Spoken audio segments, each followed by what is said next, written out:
Oh, admit it. You thought I cracked. You thought, Tim was on a roll, but then he just, shit the bed. Totally forgot to record another episode of the Two Drink Tim podcast.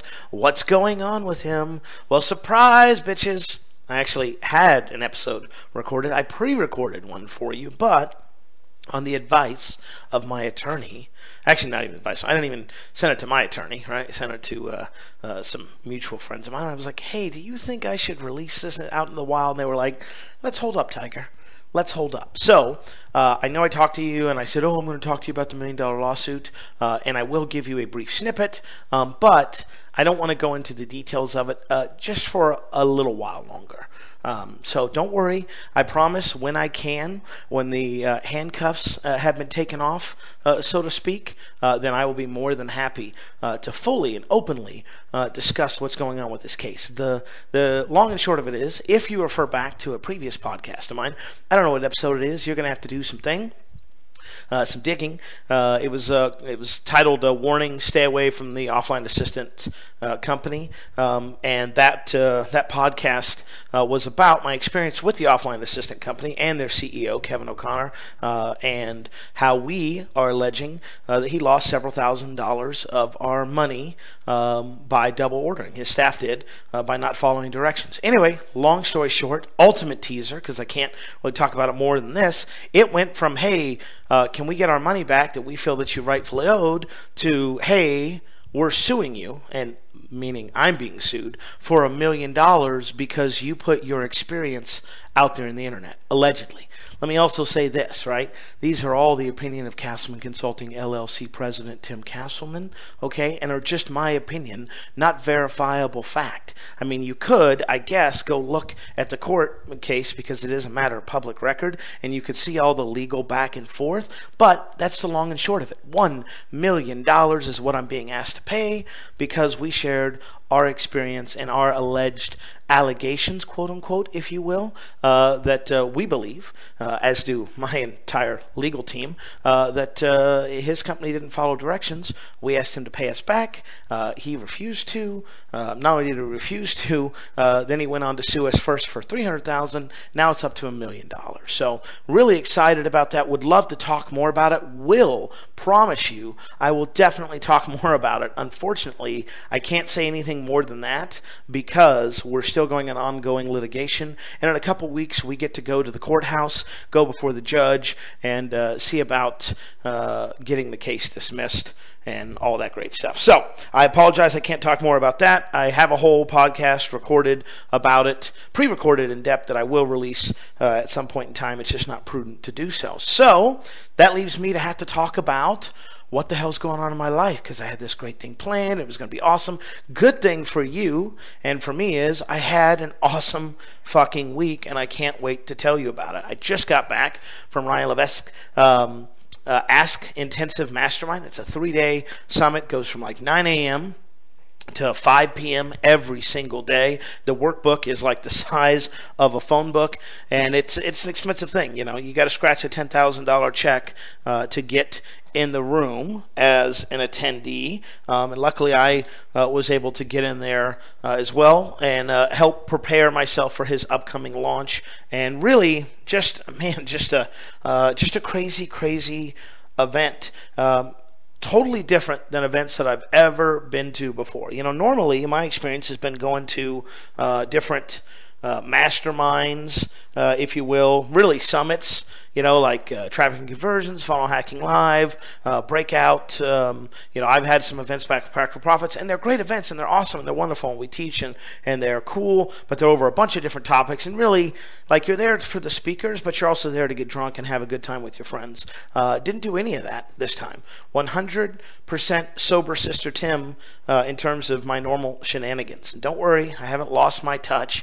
I just decided, I was like, hey, let's try to see what one of these events are like when you're sober 98% of the time outside of the event, instead of just being like, oh, okay, so it's 5:02, let's get the beers flowing and whatever else happens.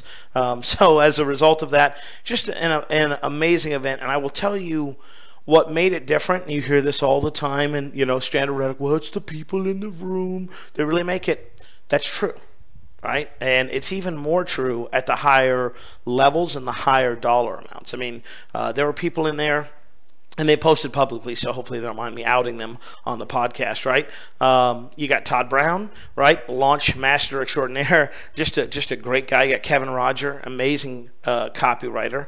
You got James Schramko, a guy that candidly, him and I just didn't get along for years. We finally got to hang out, and I was like, man, that's a great guy. And he was like, you're a decent human being as well, right? Which is, in James's world, that's a compliment, right? Of course, Ryan's there. Scott Moran's there for, get 10,000 fans. I mean, just a who's who of people in different markets. And what was interesting is this is all over Ryan's method. If you don't have the book, it's called Ask by Ryan Levesque. Go get it. It's $15 or whatever. It's great. I tell people, skip the first part, go to part 2, which I think is like chapter 12. Whatever part 2 starts, do that. Right? Part 1's all about him. It's great. It's interesting. But unless you want to read his letter to his mom, you're going to be like, why did Tim say to read this? And it's about his proprietary method, and it's really awesome. And just a really great event. And he talked all about this one process, which is complicated, involved, and awesome for the whole 3 days. But what just struck me is just the difference, and I'm still processing all this, so it's not like I have it even all figured out in my head. But there was no hype, right? There was no I'm doing these 50 million things. It was just like, hey, I'm doing this one method in multiple markets. This one brings us in, 19,000 leads a day, profitable. We grow our email list by close to 20,000 people a day, right? Profitably. We got this one, we're in this one, we do this, we do that. And, Ryan's not your typical I am guy. He's not flashy. He's not showing you his Tesla, although I'm sure he has one. He's not showing any of that stuff. He's just like a good human being who does good work, who is humble in success and praise. And I found out this week could take a good joke. Could really take a joke. And I'd like to thank my comedy partner, Kevin Rogers, for being my joke buddy for the event. What happened was, I don't even know how we got started on this, but the first day we both had a couple zingers, made the whole crowd laugh. The second day, or first day, I think it was Kevin. Okay, I'll go ahead and admit defeat. Day 1 was Kevin. Day 2, it was me, and then I got a chance to hang with him at dinner, Kevin at dinner, and he was telling me man, you had some really good zingers today. He's like, I had some really good zingers yesterday. I kind of feel like we're tied up. So of course we were like, okay, we're going into the third day. We've got to do it, and long story short, we kind of kept a running tally of, okay, who could make this joke and make that joke. So Kevin's like, well, I'm just so tired. I probably won't even show up late for the third day if I even show up at all. I'm just so tired. Not only does that bastard show up on time, he comes with jokes ready, right? Like, I'm not saying he stayed up all night writing jokes and was like, oh, I wait. But he was pretty damn good, and he got them right off the bat. I'm happy to report that I got the last laugh, and as such, Kevin declared me the victor. I'm going to declare us both ties, and above that, I'm going to just declare Kevin Rogers just an amazing and wonderful human being, as was Todd Brown, as was everybody at this event. There was no egos, there was no dick measuring contest. It wasn't your typical, my list is just so blah, blah, blah. I mean, you had $100 million companies in there. Had one of the smartest people I'd ever met from Mind Valley in there. Just a who's who of people, but good fucking people. So what I learned this week was, write the check. Write the check. I mean, that event was ridiculously awesome, but it was also, pretty expensive. I mean, $10,000, that's a lot of money for a lot of people. So what I would tell you is find an event or a conference that you can go to that stretches you a little bit. If you don't have the 10K, don't put it on a credit card. Don't be stupid like that. But if a $500 event stretches you, then go to the $500 event. Just do the best you can and be around those people. And the other thing I would tell you is and I've heard this for years, and I agree with it. The real content is outside the room and the connections and stuff like that. But I'll be damned if it ain't true, right? Instead of being up in my room and being social reclusive and doing all this crazy, stupid shit, or hanging with the same people, it's like you meet new people every day. You go to lunch with some people here, you go to dinner with some people there, and you're just kind of all around different and interesting minds, and that's where the real connections are made. And of course that can lead to long-term business and stuff like that. But for a connector, right? For a connector, that's what matters to me is those relationships. And the other thing I'll say, and again, I haven't fully processed this, and I know it's probably going to come off as like beating my chest and look at me. So I apologize in advance. That's not my intent, but it was interesting to go to this event and have people there who already knew and appreciated what I did. Again, these are people that are running, $1 million companies, $100 million. They're like, oh, you're Tim Castleman. You do the notes and you do this and you do that. And man, you do really well and you really upped your game. And, I've been watching you for a while. And it just was really interesting. And I'll just be honest, like one of the things I've always taken for granted, not intentionally, it just didn't see the importance of the value of is my network. Okay, and this isn't like a pitch for like how to become an influencer. Like fuck that, right? Just be a good person, make people laugh, have fun, and people naturally want to gravitate towards you. There you go, $9.97. Just send that over to Tim at 30minutepostcards.com via PayPal. But like Todd Brown, Kevin Rogers, James Schramko, Ryan Levesque, I mean, those guys are, every one of those guys at some point in their life and still are A-level players. And for them to want to get to know me, want to hang out with me, and then not only that, but be like, dude, we got to hang out again. Like, this was amazing. I'm so glad we got to do this. When are we doing it again? Was just kind of surreal and mind-blowing. And it was just, I don't know, it was nice to be appreciated. Of course, that fawns the ego, who's like, well, it's really terrible and people needlessly fawn all over me. But it was just, in a way, even though I wasn't seeking it, it was just like validation, like, hey, maybe I am worth a shit. Like, hey, maybe I do good things, right? Maybe things are not as bad as I perceived, or maybe I'm farther along in the journey than I thought I was. So just awesome. I cannot say nice enough things about that fucking event. One of the greatest events I've ever been to. Dare I say the greatest? I'll let you guys judge. Solid people, solid content. If you get the chance to learn from Ryan Levesque, I highly, highly recommend that you do it. He does have a launch coming up. It's basically the online version of this 3-day intensive course. I will be promoting it, so you'll probably see me drop it. But even if you don't buy it from me, even if you're not even interested, just go get the book, man. The guy is just a solid dude who has a rock solid team of people who openly and honestly are just there to help you any way in every way that they can. So it was blown away. I was just so blown away by it, and it was great. Austin, you continue to be a hot bitch, but you were awesome. I had a great time. Stayed at the Lone Star Cafe, kind of a place that when you look it up, you're going to be like, oh, Tim's falling on hard times. I get it. I understand. Maybe his WSOs aren't selling as well. But really, kind of a retro hotel, and it was super cool because I showed up late, because I was in Houston for another event, because I'm just an event whore apparently, and went there, showed up, and I was like, yeah, I got a room, and they're like, yeah, so we don't have any rooms available that you booked at, so we're gonna have to put you in a suite. And I was like, I'm sorry, what? And they're like, yeah, we're gonna have to upgrade you to a suite free of charge. And I was like, okay. This fucking suite was awesome. Had a sitting area, had a full-size minibar fridge, full-size fridge. Okay, snack bar. I mean, this thing was great. Then you go into the bedroom. You got your own sleeping area. Then you have a huge shower area that's got a shower and old tile closet, and it's like a 1950s retro place, but really well done. And it was a great place. I highly recommend you go check it out there. The one thing that was hilarious is I don't set alarms. They freak me out. Let me say this. In the past, I have not set alarms because they freak me out. I don't get any sleep because I'm like, oh, God, I'm going to oversleep. I'm going to oversleep because I don't normally set alarms. Well, I decided this time to just do the wake-up call. Hey, can I get a wake-up call 8 p.m.? And, for Austin and Houston, it's awesome because I just call. I talk to a human being. They do it. Well, I asked for an 8 a.m. wake-up call because the conference starts at 9. I don't eat breakfast, so I'm like, let's just, hammer this out as quickly as possible.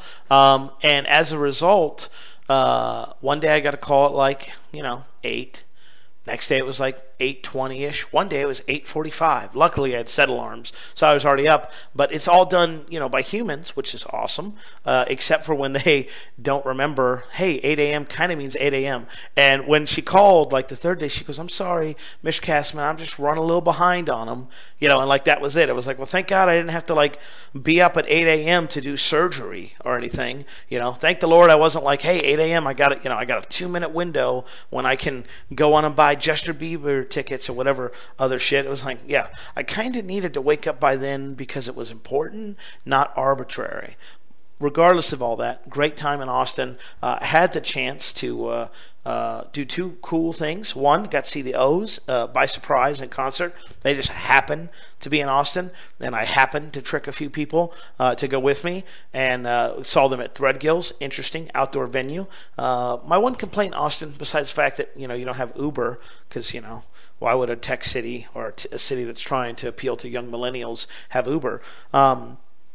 Why the fuck was I sweating outside watching a concert? Now, I'm not talking I'm in a mosh pit. I'm not talking that I'm two-stepping. I'm not talking that I'm doing anything other than seriously taking a fucking drink. But why is it that I was sweating profusely? It was what I like to call bullshit, right? Bullshit, bullshit, bullshit. So that's my one knock against Austin. The other thing that was abundantly clear is after I dragged my friends over to go see the wonderful and talented O's, Kevin Rogers was like, hey, I've got some friends in town. Let's go meet up with them, and let's go have a good time. So we meet up with them at the concert, and they're like, hey, man, like, there's this quiet place we can go sit down, we can hang out, and we can just talk. And I'm like, for an old man, right, like, that's serenity. You're like, what? You want me to just sit and talk and we can actually hear each other? Great. So we go to this place, it drops us off, and it becomes very quickly apparent that I have been lied to. Because this place is a fucking club. We're talking, not bottle service club, but we're talking lots of fucking millennials, people having conversations about shit I don't understand. I sound like an old man, but like, make the loud noise and stop, please. Make the loud noise and stop. But seriously, that's what it was. It was a loud fucking club. And we were there with his two friends, both of those guys, very nice gentlemen, and a young lady that was with one of them that was an interesting young lady. And I say interesting to really mean dumpster fire, right? No, I'm kidding. She's probably not a dumpster fire. I'm sure, under some medicated circumstances, she's probably a wonderful human being. But I just don't get it, right? I was like, oh, hi, yeah, okay, nice to meet you. I was like, so this is your boyfriend? And no, let's go back. I was like, so how'd you two meet? And she's like, oh, we met on Tinder. And I was like, oh, okay. Like, I know what Tinder is, but like, why are you two here with clothes on and not naked in bed, shooting a video? What's going on there? But I was like, all right, well, maybe this is post or pre-coital. I don't know. I'm not going to judge. So I'm like, oh, okay, interesting, great. So I was like, so I thought like maybe they met 6 months ago and it had turned into a Match.com romance story. Fuck that. I don't know what it was, but let me tell you what it was. That was not her boyfriend. She made it abundantly fucking clear, very angrily, that was not her boyfriend. I was like, okay, all right, let's calm down the bitchiness just a little bit. It's like, nice to just met you 2 minutes ago. Maybe you shouldn't be yelling at me for just asking normal questions like, hi, who are you? What do you do? What are you passionate about? Why aren't you a heartfelt, centered entrepreneur that just wants to share their message with the world? Right? It was like, nope, hi, we met on Tinder. He's not my boyfriend. I'm going to have a drink. I'm going to be really fun and chatty 1 second, and the next second I'm going to look at you like I want to claw your eyes out, and use your skull to drink vodka out of, while fucking Tinder dates. I don't know. But it became very clear to the adult parties involved that we need to get the fuck out of there. So blessed be the name of Kevin. We both gave the look like, hey, it's one drink, we're out of here. We did that, we got the fuck out, and it was a great time. All in all, great time. Just like, that's just a unique experience, right? It's just something I'm not used to. Right? And again, Grandpa Castleman, take the wheel. Back in my day, it just was like, okay, you met on Tinder? That's awesome. I mean, Tinder wasn't around when I was growing up. Damn it. Right? Like, despite your beliefs on whatever. It just amazes me that there's apps today that you could just be like, hey, I want to fuck, right? There's no like warm up. There's no like, hey, let's talk, let's, date and let me spend some money and let's, date 2, date 3, see what happens. It's like, hey, you look cool. Hey, you look cool. Let me see your penis. All right, let's do this. It's like, all right. Another thing amazes me, okay, and people are going to be like, this is sick, it's terrible, I can't believe you say it. Like, how many teachers are having sex with their students? First of all, as I think of my entire collegiate career in high school and, even back to middle school, like, there wasn't but one lady that was, like, semi-passable as fuckable when I was a high school student. Even at the horniest, right? Where like a strong gust of wind would give you a boner so hard you could drive with it. Like even at that point, there was still one chick that I was like, if situations played it right and I was 20 years older, right? Then just maybe I could fuck her. But apparently you just don't even need to worry about the 20 years age gap because what really turns on a hot college, newly graduated college woman is a 14 to 15-year-old student laying pipe to her. I'm just like, what is that date like? Do you like, obviously you Instagram them, obviously you text, maybe you guys met on Bender, which is like baby Tinder for preteens, it's just like, okay, so you guys meet, then you go pick him up, right? Or you guys meet at some fancy location like McDonald's because he mowed grasses for a week so he could take you out to get you a Happy Meal. Like, what do you talk about? So I was out partying last week. It was crazy. We did like, vodka and we were just drinking a ton and we were doing drugs and all that. And like the teacher's like, okay. I don't even do that. And I'm fucking legally allowed to do that. Just the weirdest fucking thing. And what's crazy is it's not like, I had this one time, oops, and it never happened again. It's like, holy shit. Right? Like I met this guy, we fell in love, and we had 19 times. I accidentally slept with him like 19 times. Just ridiculous. Ridiculously jealous. Right? People are like, well, what if it was your son or your daughter? I get it. I understand. These are jokes, people. Okay? These are jokes. If you don't like the podcast, turn it fucking off and go listen to Fox News talk about how whatever government is currently in place is ruining the government that's not in place. And of course, right, I don't even want to, fuck man, religion, politics, like that's not my thing, but come the fuck on, people.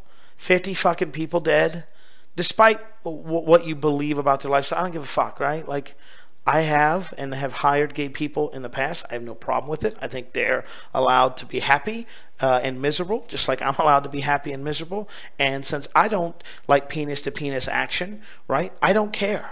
I don't care. It's like it doesn't affect my life. If you're a big fan of it, great. I'm not. It doesn't mean that your way is wrong. It just means that I'm not a big fan of it.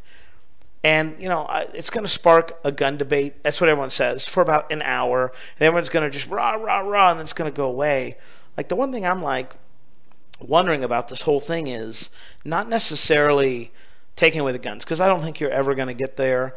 But what if we just like change the clips? So we could say, yeah, look, you want your AR-15, in your house in Lubbock, Texas, in case a squirrel comes across your front yard. That's awesome. But here's the deal, shooter, right? You got 5, maximum 10 bullets in a clip, maximum allowed for you to do your damage. And if you do and you kill the squirrel, awesome. If you don't, well then you have to unload that clip, then you have to reload. My thought process behind that is, one, the gun nuts and the Second Amendment. Oh my God, you will take my gun from my cold dead hands. Well, I jerk off to my W, right? And Dick Cheney poster.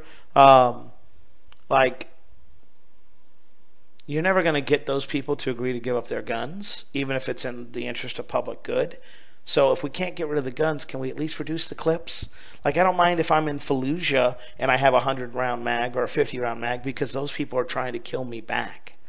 But if I'm a terrorist or a radical fundamentalist or someone that's just fucking off their rocker or just had a really bad day, because they're at McDonald's at 2 o'clock in the morning and realize their life is shit, Like, can we give some reload time so that in between mowing down innocent fucking people just trying to give and enjoy their life, there could be someone that could tackle you. There could be somebody who could, shoot you, get time to get to a weapon to shoot you back, and they also have 5 clips. I don't know.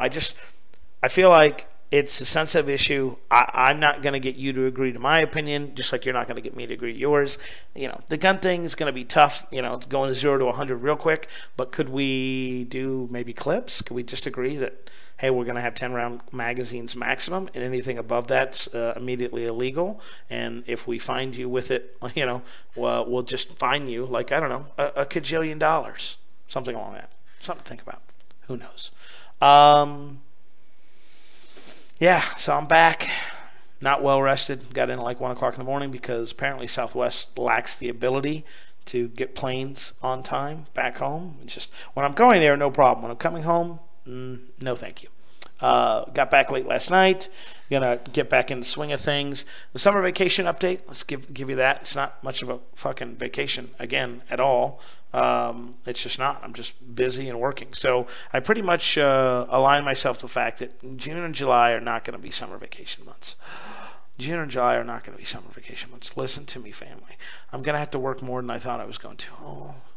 Oh, you precious little snowflake. Oh, life is so rough for you. Yes, I know. Don't cry for me, Argentina. But the good news is this, that I'm really going to work hard on trying to take all of August off. That's my goal. It has been my goal, and it will continue to be my goal. If it happens, amazing. If it doesn't happen, okay. That's what I would tell you. And, people say, oh, how's summer vacation? How's summer vacation? It still rubs me wrong, right? I know they mean well, but I feel like they're punking me. Hey, must be nice. How's the summer vacation going? So, that's kind of where I'm fucking at with everything. I'm just trying to get back in the swing of things. We got some exciting projects coming up. We've got a launch that we're going to be supporting Ryan's. I've got an e-com event that I'm going to be headed to late next month in Montreal, I believe it is Montreal. I'm going to say it's Montreal. Yes, Montreal. So going to be doing that. And then hopefully summer going to be fucking off. That's the plan. So we'll see what happens, and we'll go from there. One of my big takeaways from the event is that I got to start delegating and outsourcing more.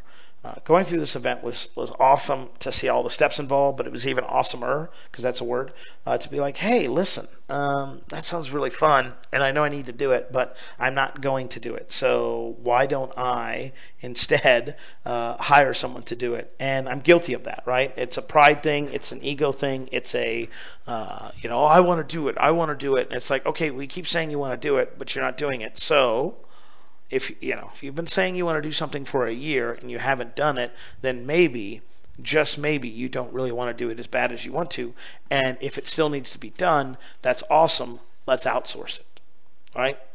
That's awesome. Let's outsource it. So I've got to start working on that, getting some people going from there. And along with that, start figuring out what I want to do with the company. Because, again, we're at a pivotal time. I have no employees except for one right now. I'm actually thinking of hiring 2, maybe 3 people. Look at me going from nothing to a big conglomerate. But in order to do that, I got to figure out what the hell I want to do with my life.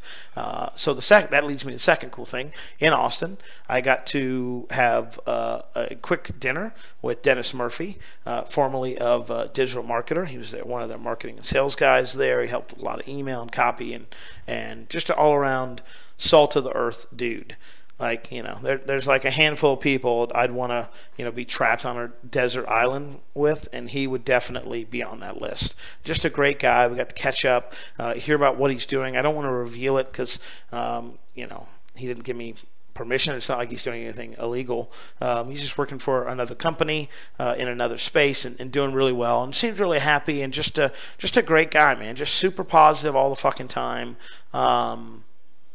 Just the cutest kids ever with cheeks for days, and just a good soul, just a good egg, if you will. So Frank, what else, man? There's so much going on this last couple days. I'm just trying to cram it in and give you a little bit of an update. As far as me, like I said, I've got to plan out some stuff, got to get some stuff going for launches that we've got coming up, and I'm going to start taking some time and forcing myself to take some time away from the computer. And the way I'm planning on doing it right now, I've gone back and forth. Right? I've thought about getting a building put in the back. I'm not opposed to that. Still 100% okay with that. May still do that, but I'm still on property. I'm still close. I'm still familiar. I still get all the bad habits from previous, all that good stuff. I thought about buying an RV and traveling around, or just parking it in my fucking driveway and making that my work location. I've thought about renting office space, but I don't want to rent an office space. Just candidly, I don't want to rent an office space because I don't like traditional offices. I just don't. I don't know what it is. I just don't like it. So for me, the thing that I'm leaning towards is hotels, right? And I'm talking about like CD pay by the hour hotels, stuff where you're definitely going to get bed bugs if you stay there. Actually, I'm not talking about those at all. What I am talking about is spending a couple days working at a hotel, or even a couple, maybe even an overnight. And the idea for that came from a book, by the way, called Deep Work. And great idea, and kind of resonated with me, was the thing about doing that is there's a fee involved, right? Like, so right now, if I fuck off today and the rest of the week and all of summer, if I really just, I have to pay my mortgage, of course, and I have to do this and I have to do that, but there's not a pain for me not getting shit done, right? There's not a fee for my wasted time. No one's going to come to me and go, hey, Tim, all that time you wasted? Yeah, that cost you $200. But if I go to a hotel, I've got a start time, I've got a stop time, and I have to get shit done, because at the end of it, they're going to be like, Mr. Castleman, thanks for staying with us. That was, $474, for the 2 or 3 or 5, days that you stayed there, whatever. And that idea kind of appeals to me. One, because it's different. I'm in a hotel. I'm not in a, I'm in a hotel. I'm not in a different, I'm not in a familiar location, so I'm going to be limited. The Wi-Fi is going to be shitty, so I can't spend all day surfing the internet, because it's no fun when you're, in a shitty hotel trying to load porn, and you're like, I think that's either a boob or an elbow. I don't know, but I'm jerking to it. Right? Just that's your process. I'm not going to reveal mine. I just know yours, and it just gives you some forced time to really think. There's a really cool bus. A friend of mine told me about it goes from Dallas to Houston and Dallas from Austin, and it's a 4-hour bus ride.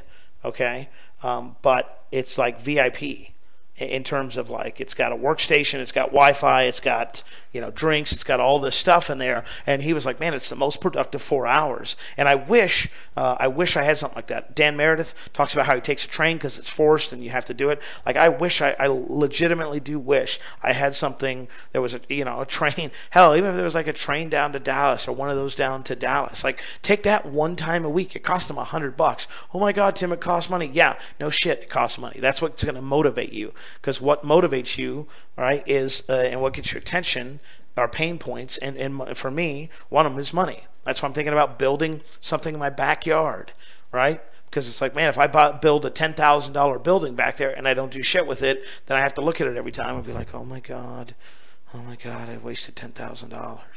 Okay, same thing with an RV, but the cool thing is with the RV, if it doesn't work out, well, then maybe I get a little meth factory out of it. So yeah. So that's what's been going on in the wild world of Tim Castleman. Got an exciting week ahead. Red Shahan's playing locally. Going to go check him out. Got some band concerts that I'm going to go to. Little worried, by the way. Just want to let you know you might need to do a little suicide watch on your boy Timmy Castleman.